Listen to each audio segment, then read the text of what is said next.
Welcome to This Week in Pulmonary. This week we're covering 9 notable papers spanning advances in COPD management, new insights into rare and genetic lung diseases, and the intersection of pulmonology with systemic disease and public health. Let's dive in. First, we'll address a central challenge in advanced COPD, managing persistent dyspnea.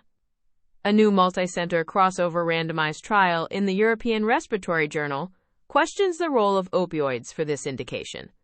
The study enrolled 58 patients with advanced COPD and an MMRC score of 3 or higher, despite optimal therapy. Participants cycled through 2-week periods of transdermal fentanyl, oral morphine, and placebo. The key finding was that neither transdermal fentanyl nor oral morphine showed any significant benefit over placebo for the primary endpoint of mean daily dyspnea. There were also no differences in worst daily dyspnea, health status, anxiety, or sleep quality. The trial had a high dropout rate, primarily due to exacerbations and side effects, reinforcing the challenges of studying this fragile population. But the conclusion is stark. In this trial, low-dose opioids did not palliate chronic breathlessness in severe COPD. While we grapple with symptomatic treatment, other research is exploring the fundamental drivers of emphysema, looking far beyond the lungs. A study in respiratory research investigates the gut-lung axis. Researchers compared the gut microbiota and metabolites of 78 individuals with a smoking history, categorizing them into non-emphysema, non-severe emphysema, and severe emphysema groups. They found significant differences, with lower levels of acetic acid in patients with severe emphysema and a greater abundance of Prevotalaceae and Megasphaera in those without emphysema. More compellingly, in a mouse model, fecal microbiota transplantation from human donors with severe emphysema actually worsened smoke-induced lung pathology, whereas transplantation from donors without emphysema attenuated it. This suggests the gut microbiome may modulate emphysema development, opening a potential future therapeutic avenue. Rounding out our COPD theme, a paper in Thorax looks at where research on procedural interventions should go next. Using a James Lind Alliance methodology that involved both people with COPD and healthcare professionals, investigators established the top 10 research priorities for lung volume reduction treatments. These priorities focus on critical unanswered questions regarding how to best identify, assess, and optimize patients before a procedure, how the procedures themselves are conducted, and how post-procedure care should be organized, providing a clear roadmap for future clinical trials in this area. Turning to rare and genetic lung diseases, a new study in CHEST provides valuable guidance on diagnosing primary ciliary dyskinesia, or PCD, in adults. Because the classic diagnostic criteria were validated in children, their accuracy in adults has been less certain. This retrospective analysis of 156 adults referred for possible PCD found that the presence of at least 2 of the 4 key clinical criteria, modified as year-round wet cough or nasal congestion since early childhood, neonatal respiratory distress, or organ laterality defects, had a high sensitivity of 95% and specificity of 88%. The most significant finding, however, was that adding infertility or subfertility as a 5th criterion boosted the sensitivity for diagnosing PCD to a perfect 100%, with only a minimal drop in specificity to 84%. The study also confirmed that a low nasal nitric oxide measurement is a powerful screening tool in adults, with 88% sensitivity and 98% specificity. The clear takeaway is that clinicians should be assessing for these 5 features in adults with a suspicious history and using nasal nitric oxide to screen for PCD when available.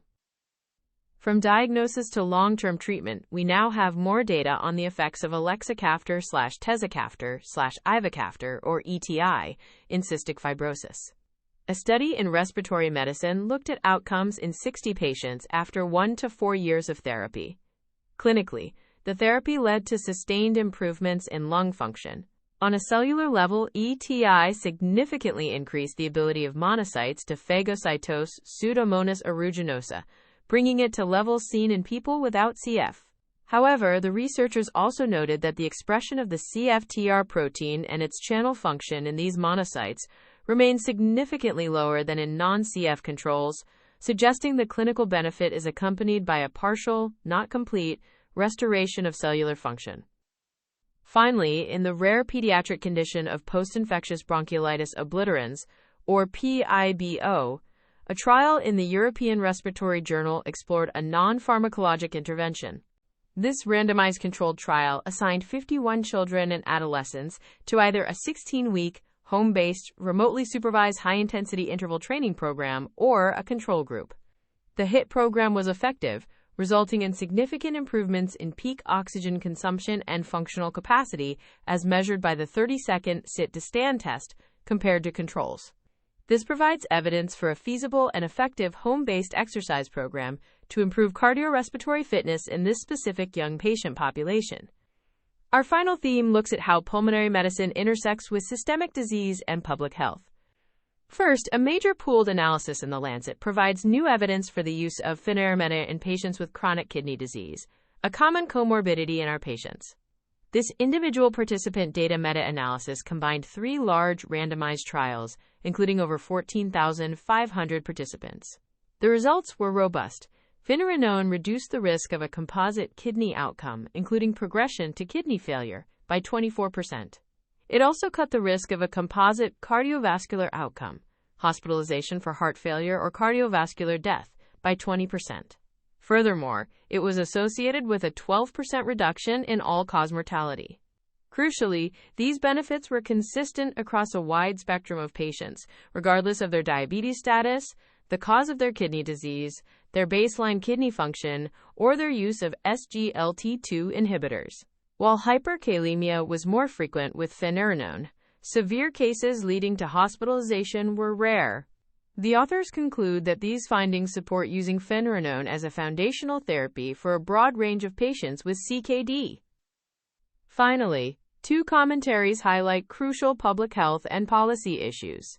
In Thorax, an editorial discusses the United Kingdom's 2026 Tobacco and Vapes Act, signaling a move towards a tobacco endgame.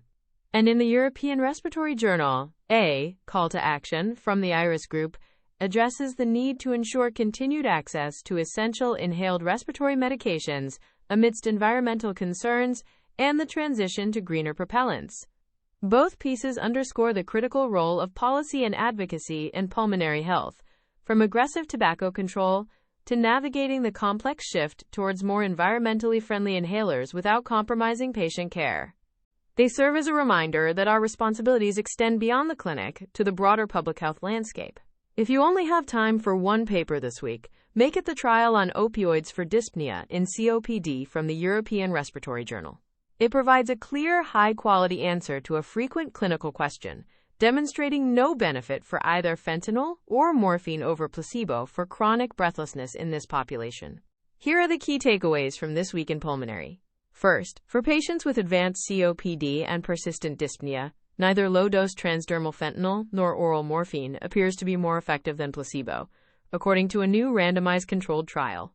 Second, when evaluating adults for possible primary ciliary dyskinesia, add infertility or subfertility to the 4 key pediatric clinical criteria.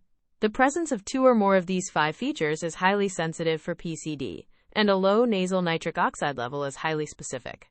Third, in patients with a wide range of chronic kidney disease, the nonsteroidal MRA finerenone significantly reduces the risk of both kidney disease progression and major adverse cardiovascular events, supporting its use as a foundational therapy in this comorbid population.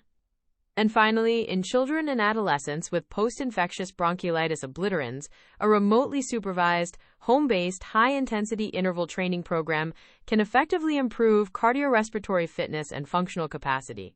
That's your roundup for This Week in Pulmonary.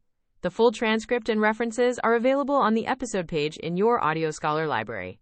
This is an AI-curated summary. For clinical decisions, always consult primary sources and current guidelines. See you next week.